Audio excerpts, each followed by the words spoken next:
measuring fields was the beginnings of geometry and the requirements of monumental building, which I was talking about earlier. The equivalent of going to the moon for these ancient agricultural societies was to erect a tall statue or something. The Mesopotamians could prove the Pythagorean theorem in a practical way, but never generalized their geometry into abstract theorems, and this development waited, therefore, for the Greeks. This shows a weight of 1 mina, or approximately 1 pound. That's how we know 60 of these was a talent.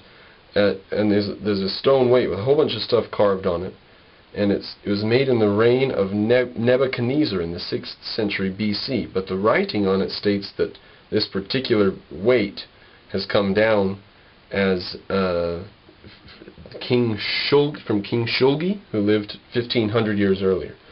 So this is made under Nebuchadnezzar, and it is the standards that go back to King Shulgi. Alright, skipping down just a bit to Mesopotamian literature for just a bit. The Sumerians had been extremely fertile in literary composition, which were copied and recopied in the schools in the days of Hammurabi, as I was saying.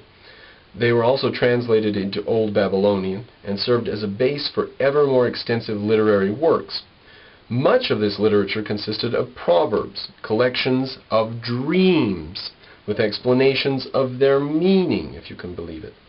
Of all the stuff that they could write down from their ancient societies to give to us, what they dreamt about.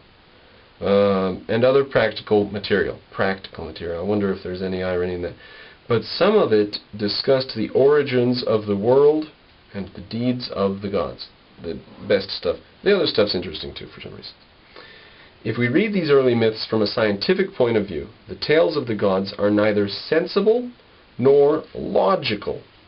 The view of life which is expressed in their repetitious verse is a primitive one, in which actions are simple in cause, and often brutal, and passions are elemental. Got that? So the actions are brutal and the passions are elemental. Passion is important.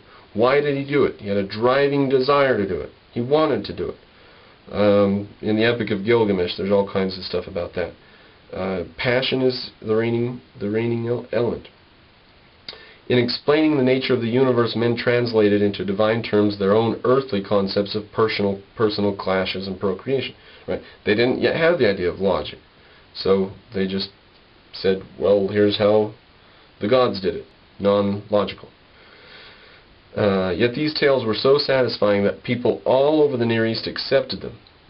Now get this, these old crappy tales, quote, as retold in the book of Genesis, they continued to answer men's curiosity about the creation down to the last century.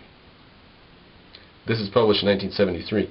So, with what we know now in the year 2009, we could say that these are answering men's curiosity about the creation even today. There are some men who are not curious about the creation outside of the book of Genesis.